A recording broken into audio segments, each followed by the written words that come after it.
mais ce qu'on appelle du tissu de remplissage ou de soutien, à qui on a donné le nom de cellules gliales.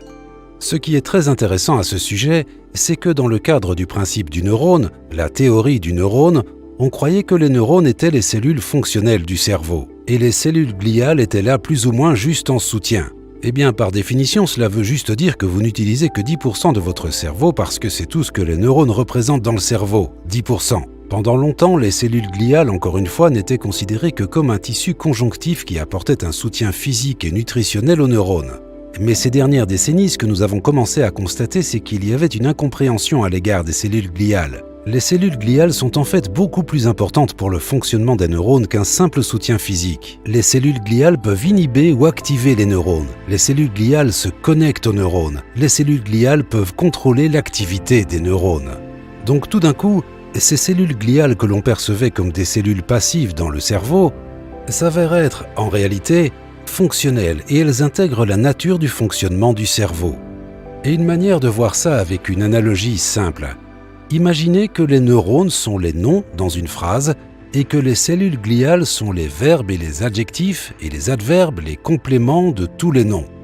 Donc, les cellules gliales créent une image d'ensemble, donc les neurones sont comme un bonhomme allumette et quand vous ajoutez les cellules gliales, vous complétez la nature de l'être humain dans son ensemble. Donc les cellules gliales deviennent une partie intégrante et très fonctionnelle de toutes les activités neuronales. Donc le concept de la théorie du neurone qui disait « seuls les neurones sont impliqués dans le fonctionnement du système nerveux », il s'avère que les cellules gliales le sont aussi. Donc maintenant, on n'a pas affaire à 10% du cerveau, on a affaire à 100% du cerveau. Oui, vous avez accès à 100% de votre cerveau en tout temps. Mais cela signifie-t-il que nous utilisons vraiment tout le cerveau tout le temps ? La réponse est non. Parce que ce que nous commençons à découvrir, c'est que lorsqu'on commence à vivre en reproduisant des schémas et des habitudes, ce qui se passe, c'est que nous activons seulement certaines connexions neuronales qui sont des connexions habituelles. Et par conséquent, ce sont les connexions qui sont privilégiées dans notre vie quotidienne. Mais si vous pouvez avoir une activité dans tout le cerveau, vous pouvez améliorer votre conscience et votre vigilance et votre capacité à contrôler votre vie. Donc en gros, ce que ça veut dire, c'est qu'on peut utiliser tout notre cerveau en commençant à penser aux choses dans leur globalité au lieu de simplement rejouer des programmes récurrents qui reviennent encore et qui activent les mêmes chemins cérébraux. Petite parenthèse rapide. Si vous savez créer une habitude, ça veut tout simplement dire que vous savez aussi créer un réseau de neurones. Parce que c'est vraiment ça que ça veut dire. D'ailleurs, on va appeler ça neurocircuit. Je trouve que c'est plus joli. Créer un nouveau circuit, ça peut sembler très fatigant, très contraignant au début. Et abandonner, entre guillemets, un ancien neurocircuit, donc une ancienne habitude, ça peut paraître très contre-intuitif. C'est pour ça que j'ai envie de vous donner un exercice simple, mais pas facile, et qui vous prouvera à vous-même si vous êtes capable de le faire pendant 21 jours. 21 jours, c'est juste pour se donner un délai. Si vous êtes capable de le faire, ça vous prouvera que vous pouvez faire n'importe quoi. Parce que la personne qui est capable de créer des habitudes consciemment, cette personne, elle est capable de faire plus ou moins n'importe quoi dans la vie. Parce que c'est vraiment la création d'habitudes qui va vous permettre de transformer votre vie. Et pas juste des petites impulsions émotionnelles qui disparaissent aussi vite qu'elles sont apparues. L'exercice est simple. On va l'appeler l'exercice du caillou dans la rivière. Vous allez prendre l'exercice et vous allez le transposer dans une situation qui est fonctionnelle pour vous. Mais moi, je vais donner l'exercice avec cet exemple. C'est l'exemple d'un homme qui veut être capable de maîtriser la création d'habitudes. Tous les jours, pour aller au travail, il passe sur un petit pont sous lequel se trouve une rivière. Si cet homme se dit que tous les jours, pendant 21 jours, il jettera un caillou dans la rivière en passant sur ce petit pont et qu'il arrive à le faire, cet homme est inarrêtable. Mais par contre, s'il loupe un seul jour, ça ne compte pas. L'exercice se trouve dans le fait de le faire tous les jours. Mais s'il passe le petit pont et qu'en le passant, il se rend compte « Oh, merde, je viens d'oublier », important, machine arrière les gars, vous revenez en arrière, vous jetez le caillou dans la rivière. Sinon, vous repartez à zéro. La personne qui est capable de faire ça pendant 21 jours de suite avec un truc autant pas important, alors peut-être qu'elle sera capable de le faire pour des choses qui sont plus importantes pour elle. Peut-être. Donc pour que ça soit pertinent, une fois que l'on commence à s'engager dans une activité cérébrale globale, nous optimisons nos capacités en tant qu'être humain sur cette planète. Et maintenant, nous commençons à découvrir qu'il y a de nombreuses manières de stimuler et d'activer tout le cerveau.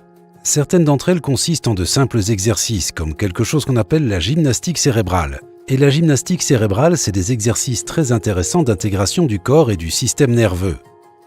Ma main droite est contrôlée par mon hémisphère gauche. Ma main gauche est contrôlée par mon hémisphère droit.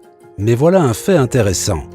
Si ma main droite contrôlée par mon hémisphère gauche traverse la ligne médiane, alors c'est instantanément détecté par l'autre hémisphère parce que maintenant, elle est dans ce territoire également.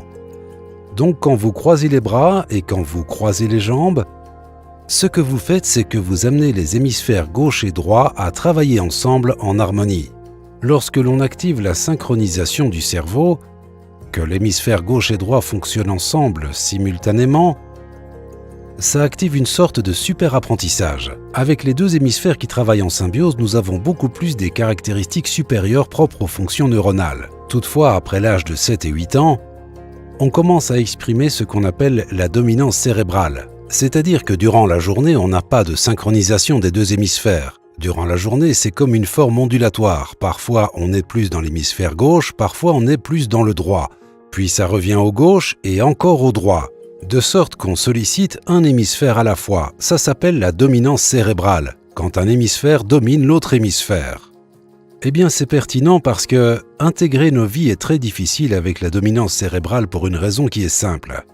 Comme il a été suggéré, l'hémisphère gauche est basé sur la logique et les détails. Notre hémisphère droit est en fait associé aux émotions et globalité. Cela devient très important parce que si vous n'observez qu'avec votre hémisphère gauche, alors toutes les choses logiques font sens, mais il n'y a pas d'aspect émotionnel. Et au contraire, si vous êtes dans l'hémisphère droit, vous serez touché émotionnellement, mais il n'y a plus de logique. Eh bien, c'est ce qui nous arrive sans cesse à partir de l'âge de 8 ans jusqu'à notre vie adulte. Si vous parvenez à synchroniser les deux hémisphères pour qu'ils coïncident, alors vous actionnez la logique et les émotions en même temps. Ça ouvre l'accès à des opportunités pour un super apprentissage où vous pouvez télécharger les informations très vite, très rapidement, mais ça ouvre aussi l'accès à tout un éventail de pensées qui inclut aussi bien une composante émotionnelle qu'une composante intellectuelle, ce qui est nécessaire pour avoir une vision globale. Donc si vous fonctionnez via la dominance cérébrale, vous négligez en fait une composante de votre système nerveux à ce moment-là. L'épisode n'est pas du tout terminé, mais vous pouvez déjà nous dire dans les commentaires, selon vous, pour vous, dans votre petite caboche, quel est l'hémisphère qui est le plus dominant. L'hémisphère droite qui est associé à la créativité ou l'hémisphère gauche qui est associé à la logique. Pendant que vous écrivez ce commentaire, d'ailleurs je vous laisse mettre un peu plus de détails que hémisphère droit, hémisphère gauche. Je ne sais pas si vous avez déjà entendu parler du fait que Elon Musk avait très peur du noir. Il était terrorisé par le noir. Et je vous pose la question, est-ce que vous savez qu'est-ce qui a permis à Elon Musk de vaincre sa peur du noir? Les plus malins d'entre vous, vous allez dire, parce que vous connaissez l'histoire, c'est grâce aux photons, ou grâce au fait que Elon Musk a réalisé que le noir était juste l'absence de photons dans une longueur d'onde de 400 à 700 cacaboudins. Mais selon moi, c'est pas réellement la réalisation de l'absence de photons qui l'a aidé à vaincre sa peur du noir. C'est plutôt l'équilibre entre ces deux hémisphères. Il avait une approche émotionnelle au noir, et il a équilibré cette approche émotionnelle avec une approche logique. Ce qui lui a permis, selon moi encore une fois, de diminuer l'intensité de la réponse émotionnelle. Il y a des études qui ont été faites sur des personnes qui ont des traits de personnes qui sont capables de maîtriser la pleine conscience, et ces personnes ont été mises dans un scanner. Ensuite, ils ont fait flasher des images avec des expressions faciales qui invoquaient différents types d'émotions. Et lorsque la personne dans le scanner était capable de nommer l'émotion que l'image avait générée, à ce moment-là, elle était instantanément libérée du stress généré par l'image. Donc ça veut dire la capacité d'observer ce qui vous arrive est la meilleure façon de diminuer l'intensité de ce qui vous arrive. Donc si vous faites un exercice de gymnastique cérébrale où vous croisez les bras et les jambes, quand vous faites ça, vous commencez à intégrer les deux. Curieusement, quand les hémisphères sont synchronisés, on est beaucoup plus calme, serein, et on est capable de réellement exprimer des fonctions neurologiques qui nous servent de structure de soutien. Et c'est pourquoi il est très intéressant quand vous rentrez chez vous et que vous vous détendez le soir, que parfois vous vous retrouviez avec les chevilles croisées assis sur votre chaise. Sans même savoir ce que vous faites, en croisant vos chevilles, vous actionnez en fait tout un processus cérébral. Donc, si vous êtes stressé par exemple dans la journée, ou vous voulez juste vous détendre à la maison le soir, croisez vos bras et vos jambes, actionne en fait les deux hémisphères, ce qui apaise le système, mais actionne tout un processus cérébral, donc vous devenez beaucoup plus efficace en étant détendu. Donc si vous vivez un moment difficile dans la journée, prenez juste un moment et croisez les bras et les jambes, maintenez-les ensemble et attendez juste 3 à 4 minutes et vous sentirez l'apaisement prendre le dessus. Et pendant cet apaisement, vos fonctions neurologiques seront totalement amplifiées. Lorsque nous commençons à fonctionner à travers des schémas qui se répètent tous les jours, on commence à exprimer des connexions très spécifiques qui sont sans cesse réutilisées. Et par conséquent, on néglige en fait beaucoup de fonctionnalités cérébrales et on accomplit juste les habitudes, les schémas qui se répètent encore et encore. Donc en gros, ce que vous devez réellement comprendre, c'est ça. On peut utiliser 100% du cerveau, Mais si on répète sans cesse les mêmes schémas, on n'a pas besoin d'utiliser 100% du cerveau. Donc, une remarque simple. J'aimerais juste vous suggérer que vous commencez à reconnaître que vous pouvez synchroniser vos hémisphères. Vous pouvez faire en sorte que les hémisphères gauche et droit fonctionnent ensemble et rester conscient. Vous utilisez 100% de l'activité cérébrale. Et quand vous faites ça, vous trouvez aussi que votre vie est plus simple, plus harmonieuse et plus saine. Parce que dès que vous utiliserez tout votre système nerveux, cela soutiendra votre vie et optimisera votre croissance. Et ça devient important. Donc ne croyez pas que vous n'utilisez que 10% de votre cerveau. Cette légende est fausse. Vous pouvez utiliser les 100%. Et c'est à votre portée. Si toi aussi, après cette vidéo, tu préfères Bruce Lipton plutôt que Bruce Willis, laisse-le savoir dans les commentaires. Vous me l'accorderez, c'est une question stupide, mais les gens aiment s'intéresser aux gens. Donc je pose des questions sur les gens et on fait comme si le sujet n'avait aucune importance. Vous êtes d'accord? On parle de Bruce Willis 5 minutes.